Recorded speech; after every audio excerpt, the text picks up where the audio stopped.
and applying it incorrectly produces a fraction of the result. Now, the corporate transition. In the early 1950s, petrochemical manufacturers introduced synthetic alkyd resins and nitrocellulose-based varnishes to the consumer market. The marketing positioned these products as technological advancements, faster drying, glossier finish, more convenient, and on those narrow metrics, the claim was partially accurate. But the fundamental property of wood preservation was not addressed: penetration depth. A synthetic resin builds a film on the surface. Its protection is entirely dependent on the integrity of that film. Once the film is compromised, protection ends and degradation begins. The average consumer cycle for synthetic deck sealant and exterior varnish products in the United States is 18 to 36 months before visible failure. The average contractor charge for stripping and reapplying a standard residential deck is between $800 and $3,000 depending on square footage and regional labor rates. The industry did not switch to synthetic finishes because they performed better at the core function. The industry switched because boiled linseed oil, white distilled vinegar, and turpentine can be purchased at any hardware store for under $5, require no proprietary formulation, carry no brand margin, and, critically, applied correctly, they do not fail on a seasonal schedule. There is no profitable model in a product that lasts. Here is the science, stated precisely. When white distilled vinegar, a dilute acetic acid solution, contacts oxidized wood fiber, it initiates a mild acid hydrolysis of the gray surface oxidation layer. It dissolves the photodegraded lignin compounds that create the weathered gray appearance and strips the biological film that accumulates on exterior wood surfaces. It does not damage the underlying cellulose structure. It cleans at the molecular level. Turpentine is a nonpolar solvent derived from pine resin. Its function in this formula is viscosity reduction. Boiled linseed oil in its standard form is too viscous to migrate below the surface layer of dense or weathered wood. Turpentine thins the mixture to a penetration viscosity that allows capillary action to draw the oil deep into the cellular structure, past the surface, into the medullary rays and tracheid walls of the wood fiber itself. Once inside, the boiled linseed oil initiates polymerization. Boiling linseed oil, as distinct from raw linseed oil, contains metallic dryers, compounds of cobalt or manganese added during processing, that catalyze the oxidative polymerization reaction. The polyunsaturated fatty acids in the oil, primarily linolenic and linoleic acid, react with atmospheric oxygen. The fatty acid chains cross-link with one another, forming a three-dimensional polymer network inside the wood's cellular structure. The wood fiber is not coated. It is chemically reinforced from the interior outward. The cell walls harden, the dimensional stability of the wood increases. Moisture infiltration is resisted not by an external barrier, but by the hydrophobic polymer network that now occupies the interior space of the fiber. This is why it does not peel. There is no surface film to peel. Now the application protocol. Purchase 3 items. Boiled linseed oil, the label must say boiled, not raw. White distilled vinegar, standard household grade, 5% acidity. Turpentine, pure gum spirits, not mineral spirits, not paint thinner, specifically turpentine. Do not purchase any product labeled as wood preservative, penetrating oil sealer, or deck restoration formula. These are reformulated synthetic blends that use linseed oil as a minor ingredient within a petroleum distillate base. They are not equivalent. In a glass jar, not plastic, combine equal parts of all 3 ingredients. Shake the jar vigorously for 30 seconds.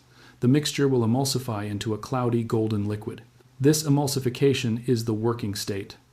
Using a natural bristle brush or a cotton rag, apply the mixture generously to the wood surface. Work in the direction of the grain. The surface will appear wet and dark.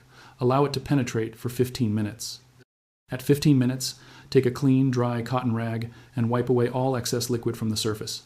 Do not allow pooling. Any excess left on the surface will become tacky rather than curing correctly. Allow 24 hours between coats.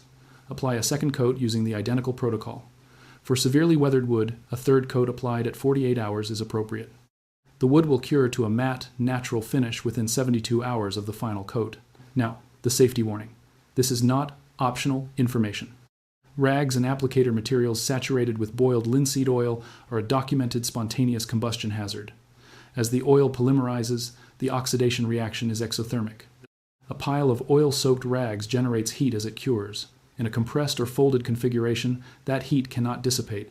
Temperatures can reach ignition point without any external flame source. Every rag, brush, or applicator material used in this process must be handled by one of 2 methods only. Method 1. Lay each rag completely flat. fully unfolded, on a non-combustible surface outdoors, separated from other materials, and allow them to dry to a hardened state before disposal. Method 2. Submerge all used materials in a metal container filled with water, seal it, and dispose according to local regulations for flammable waste. Do not fold them. Do not compress them. Do not place them in a plastic bag or enclosed trash container while still wet. This warning is not included in the marketing materials for products that cost $45 per gallon at the hardware store. Consider that. Now, the final accounting. The materials for this treatment on a standard 200 square foot residential deck cost between $2 and $4 depending on regional pricing. A second coat requires no additional purchase. The application requires no professional labor, no specialized equipment, no surface primer, and no annual reapplication cycle. The average contractor quote for deck stripping, chemical preparation, and synthetic sealant application on the same 200 square foot surface is $1,200 to $3,000. The sealant applied will require retreatment within 18 to 36 months. The formula you now have does not require retreatment on a commercial cycle. When the wood surface shows wear, a single reapplication of the same $2 mixture restores it. The industry structure that depends on your ignorance of this is worth $210 billion annually.